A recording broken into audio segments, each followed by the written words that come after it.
오늘 우리에게 주시는 하나님 말씀은 사사기 20장 17절에서 28절 말씀입니다.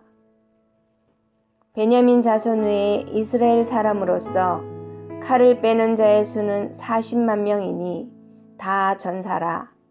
이스라엘 자손이 일어나 베델에 올라가서 하나님께 여쭈어 이르되 우리 중에 누가 먼저 올라가서 베냐민 자손과 싸우리이까 하니 여호와께서 말씀하시되 유다가 먼저 갈지니라 하시니라. 이스라엘 자손이 아침에 일어나 기브아를 대하여 진을 치니라. 이스라엘 사람이 나가 베냐민과 싸우려고 전열을 갖추고 기브아에서 그들과 싸우고자 하매 베냐민 자손이 기브아에서 나와서 당일에 이스라엘 사람 22,000명을 땅에 엎드렸으나 이스라엘 사람들이 스스로 용기를 내어 첫날 전열을 갖추었던 곳에서 다시 전열을 갖추니라. 이스라엘 자손이 올라가 여호와 앞에서 저물도록 울며 여호와께 여쭈어 이르되 내가 다시 나아가서 내 형제 베냐민 자손과 싸우리이까 하니 여호와께서 말씀하시되 올라가서 치라 하시니라. 그 이튿날에 이스라엘 자손이 베냐민 자손을 치러 나아가매 베냐민도 그 이튿날에 기브아에서 그들을 치러 나와서 다시 이스라엘 자손 18,000명을 땅에 엎드렸으니 다 칼을 빼는 자였더라. 이에 온 이스라엘 자손 모든 백성이 올라가 베델에 이르러 울며 거기서 여호와 앞에 앉아서 그날이 저물도록 금식하고 번제와 화목제를 여호와 앞에 드리고 이스라엘 자손이 여호와께 물으니라. 그때에는 하나님의 언약궤가 거기 있고 아론의 손자인 엘르아살의 아들 비느하스가 그 앞에 모시고 섰더라. 이스라엘 자손들이 여쭈기를 우리가 다시 나아가 내 형제 베냐민 자손과 싸우리이까 말리이까 하니 여호와께서 이르시되 올라가라. 내일은 내가 그를 내 손에 넘겨주리라 하시는지라.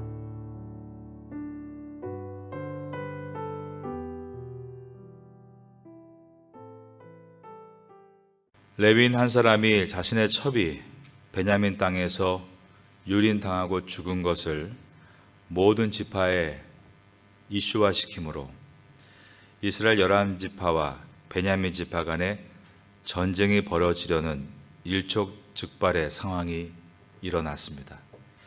베냐민 지파의 병력의 수는 26,700명이었고 11지파의 병력 수는 40만 명에 달했습니다.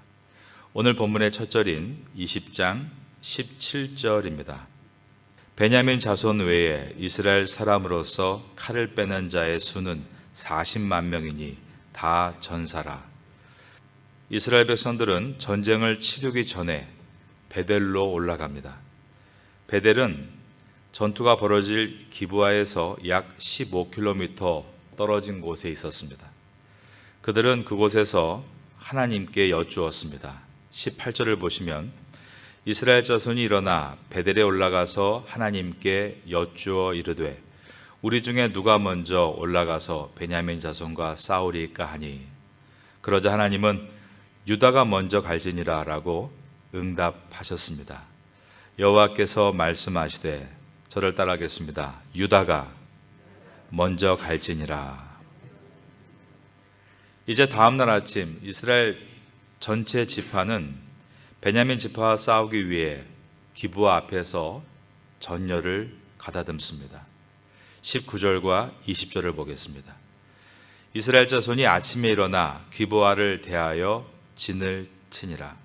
이스라엘 사람이 나가 베냐민과 싸우려고 전열을 갖추고 기브아에서 그들과 싸우고자 하매 그리고 첫날 전투가 벌어지는데 이스라엘 지파들 쪽에서만 22,000명이 죽은 것입니다.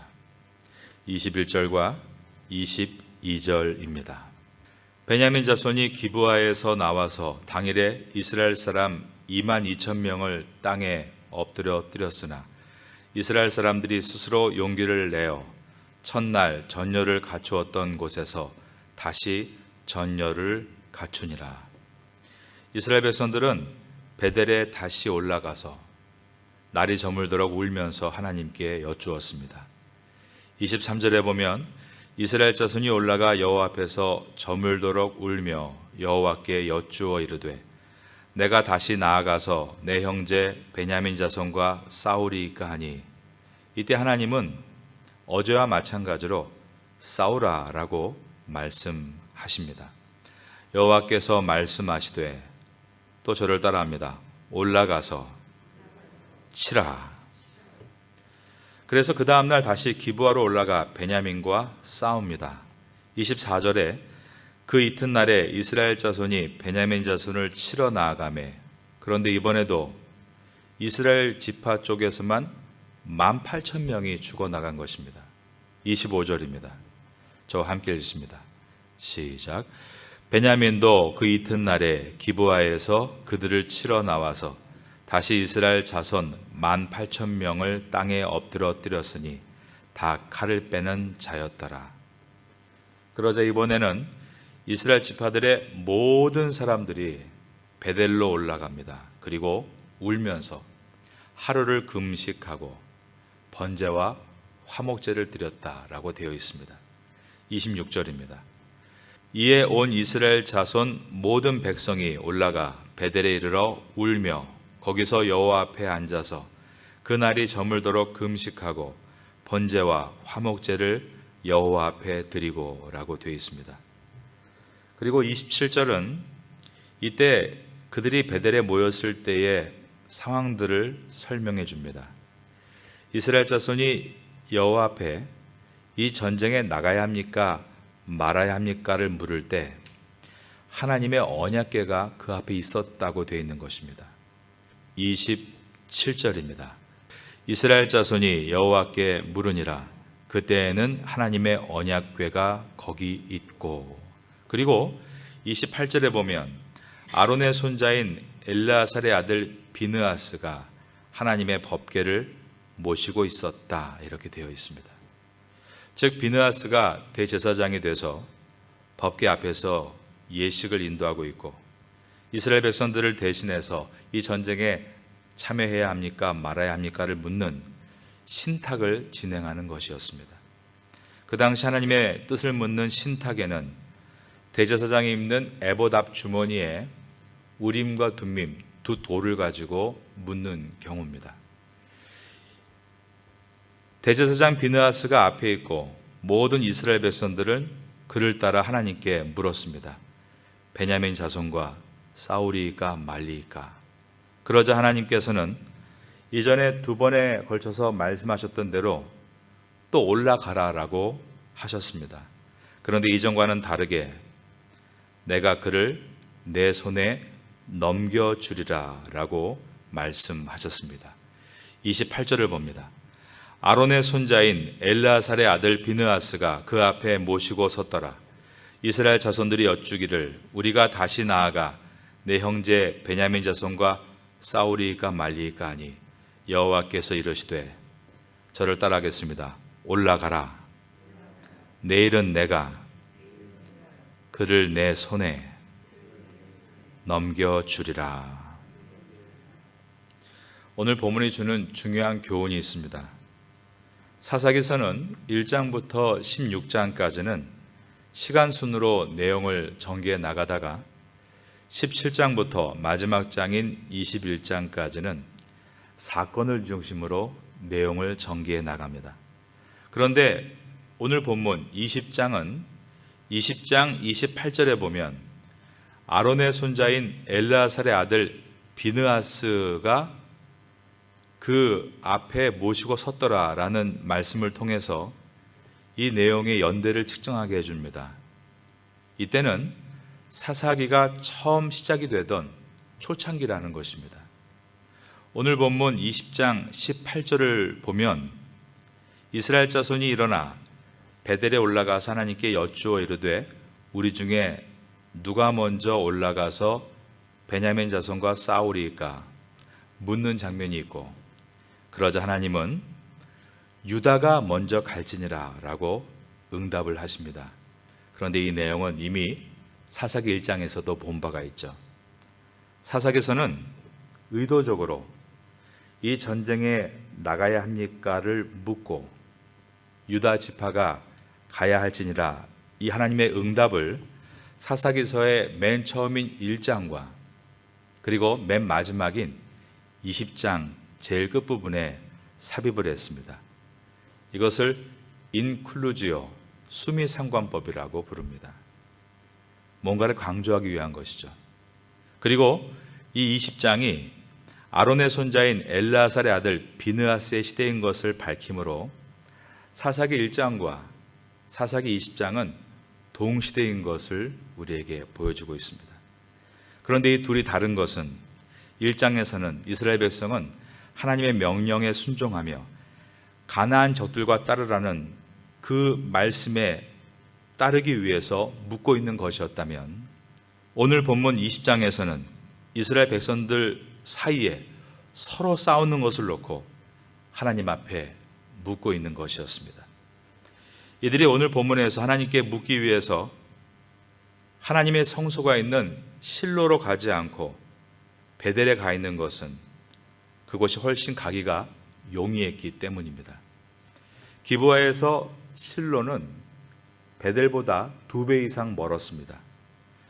그들이 정말 하나님의 뜻을 묻고 싶었다면, 그 뜻에 순종하려 했다면 전쟁을 그렇게 자기 마음대로 급하게 치르려 하는 것보다 하나님의 음성을 듣기 위해 실로까지 가야 했습니다.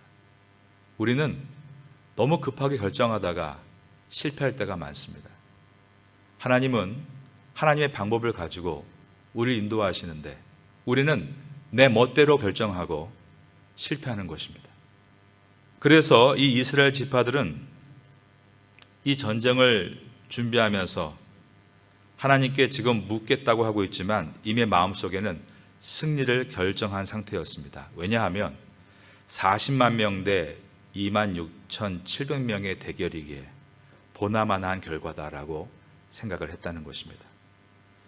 그러기에 그들이 지금 하나님께 묻고 있는 이 베델의 예배 형식은 매우 형식적인 것이고 진심으로 하나님의 뜻을 묻고 따르겠다는 의도는 전혀 없어 보입니다. 그저 가까운 베델에서 예배 형식을 갖추었습니다. 심지어 실로에 있는 법궤를 들고 와서 베델에 놓고 제사장도 글로 출장을 오라고 시켰습니다.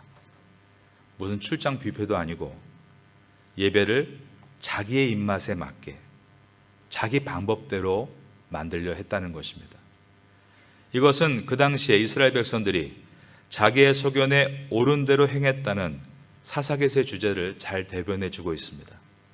그렇게 자기들 마음대로 장소를 정하고 대제사장을 부르고 법궤를 가지고 와서 마치 점을 치듯이 이 전쟁에 참여해야 합니까 말아야 합니까 묻습니다. 그런데 하나님은 이러한 어그러진 예배를 드리는 이스라엘 백성들에게도 응답하셨습니다. 그러나 여러분 이 응답을 보십시오. 그들이 2번에 걸쳐서 우리가 베냐민과 싸워야 합니까? 기브온에 올라가야 합니까? 라고 물을 때 하나님께서 올라가라고 대답하셨습니다. 하지만 이것이 승리할 것이라고 말씀하신 것은 아니라는 것입니다. 세 번째로 이스라엘 백성들이 베냐민 자손과 싸우리이까 물을 때 오늘 본문의 마지막 절인 28절을 보시면 올라가라 라고 말씀하신 다음에 분명히 다른 내용이 있는데 그것은 내일은 내가 그를 내 손에 넘겨주리라 승리를 말씀하셨습니다. 그리고 그 결과 이스라엘 11지파가 승리를 했지만 베냐민 지파는 멸절을 당하게 됩니다. 이것은 하나님께서 양쪽을 다 징계하신 것이라고 말할 수 있습니다. 이 발단은 레위인의 첩 사건 때문에 일어난 일이지만 자기 소견에 옳은 대로 마음껏 죄짓고 세상의 풍조를 따라가던 패역한 이스라엘 전체를 하나님께서 심판하신 것이다 라고 볼 수 있는 것입니다.